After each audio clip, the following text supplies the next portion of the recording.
যে আমরা এই সবে শ্রীনগর এসে পৌঁছালাম। এই যে মিষ্টি, আর ঘরটা এইরকম, ঘরটা বেশ সুন্দরই দিয়েছে।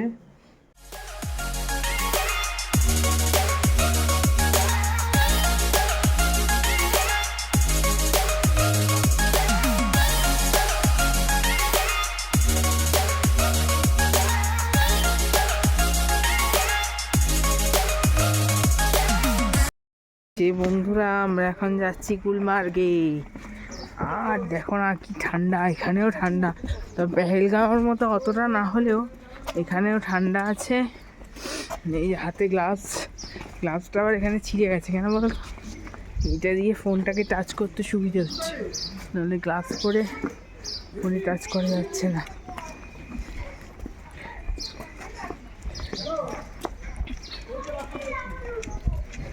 চলো এবারে গুলমার্গে গিয়েই বরং কথা বলি, এখানে কথা না বলে। তো বন্ধুরা, আমরা পৌঁছে গেছি গুলমার্গ। আর এটা হচ্ছে গুলমার্গের গেট, এন্ট্রান্সের গেট।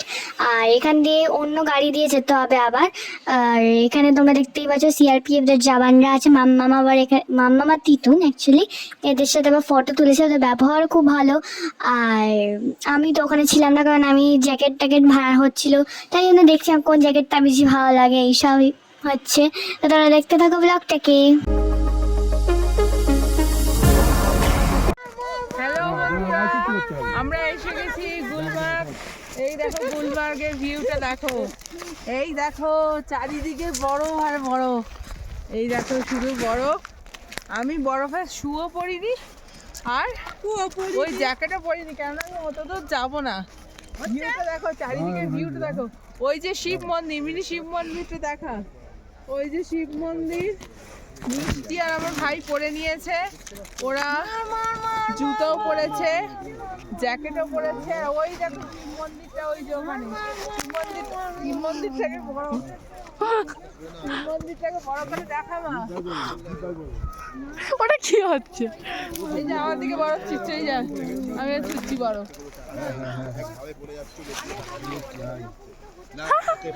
পুরো ভর্তি হয়ে গেছে দেখো। আমার ভয় লাগছে। আর আমি কালকে ওই চন্দনবাড়িতে গিয়ে একবার পড়ে গেছি, আমার কোমরে লেগেওছে। এই জন্য নামবো না, আমার মেয়ে আর ভাই নামবে। আর ভিউটা দেখো, পুরো ভিউটা দেখাচ্ছি।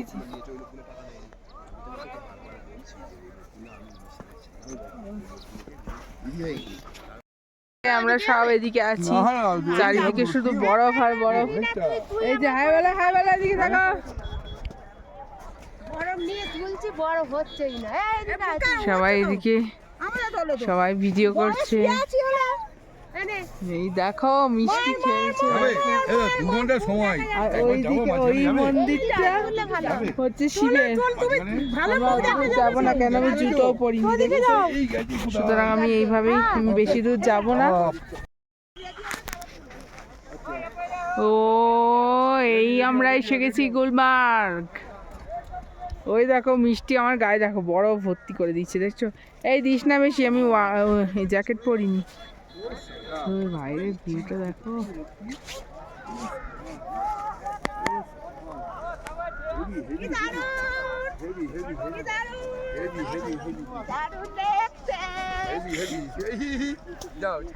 হেভি আছে।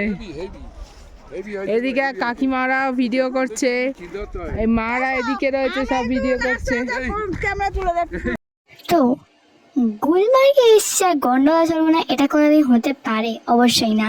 তো এই জিনিসটা তো মানে এই চান্স তো হাতছাড়া করাই যায় না। তাই জন্য এই যে আমরা যাচ্ছি গন্ডোলার দিকে, আর অবশ্যই আগে থেকে টিকিট কেটে রাখতে হবে। আর আমরা অনেক সকালবেলা বেরিয়েছিলাম, তাই জন্য ওইখানটা ফাঁকা ছিল তখন।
তোমরা দেখতেই পাচ্ছ আমরা কত মজা করেছি ওইখানটা।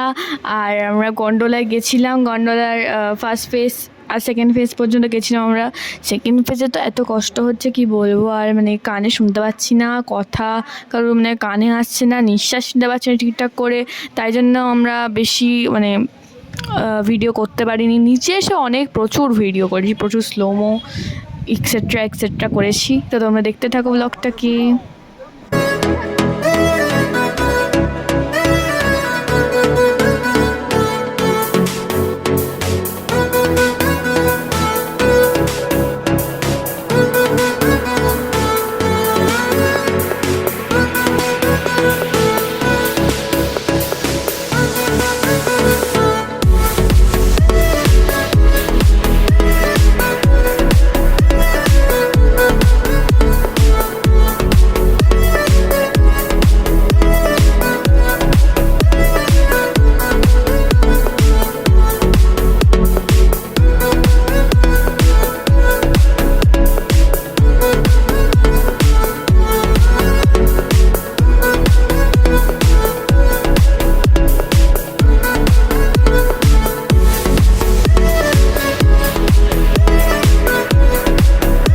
আমরা বরফ টরফ পেলে, এখানেও বরফ চারদিকে গুলমার্গে।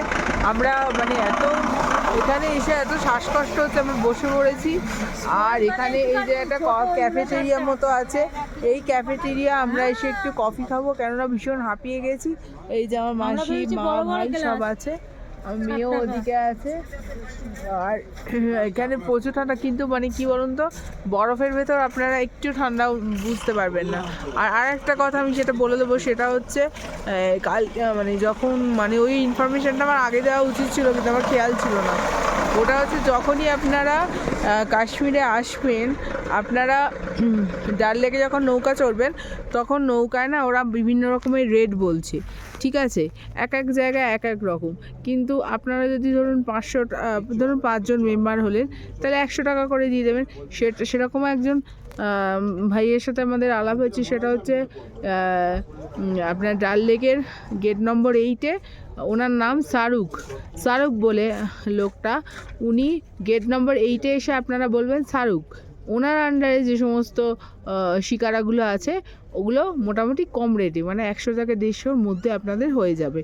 কিন্তু আপনারা যদি অন্যান্য গেটে যান, সেখানে আমাদের বলেছিল পার হেড 500, পার হেড 300, তার কমে নেই। তো সুতরাং আমরা ভীষণ নার্ভাস হয়ে পড়েছিলাম বন্ধুরা। তো আমি এই ইনফরমেশনটা এই জন্যই দিয়ে দিলাম, যাতে তোমরা এখানে এলে কোনো মানে বেকায়দা না পড়ো, তার জন্য আমি তোমাদেরকে খুব মানে বলে দিলাম, ঠিক আছে। তো চলো আমরা একটু কফি খেয়ে নিই, তারপর আবার ফিরে আসছি।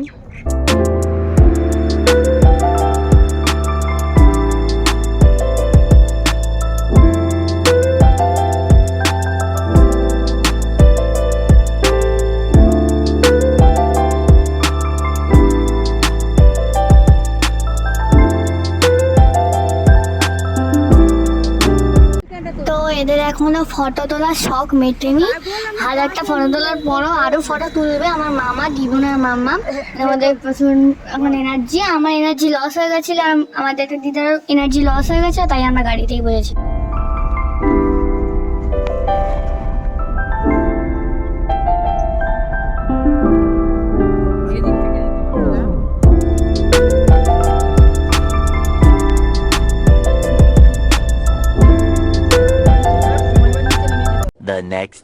তো এই যে ফ্রেন্ডস, আমরা চলে এসেছি দুধপাত্রিতে। তো বেসিক্যালি এটা নদী টাইপের, খুব উচ্চ গতিতে প্রবাহিত নদী। তো ওখানটা যেতে অনেকটাই দূর এখান থেকে, তাই জন্য আমরা যাইনি। ওই সামনের দিকটায় একটু হুড় করছিলাম, একটু স্কিং করলাম। আমি স্কিং করেছি, সেই ক্লিপটাও আমি অ্যাড করে দিচ্ছি।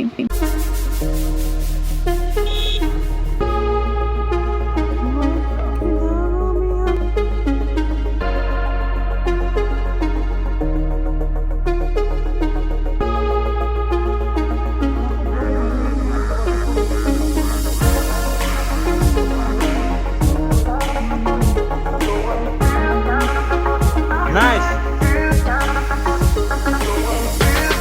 Huh?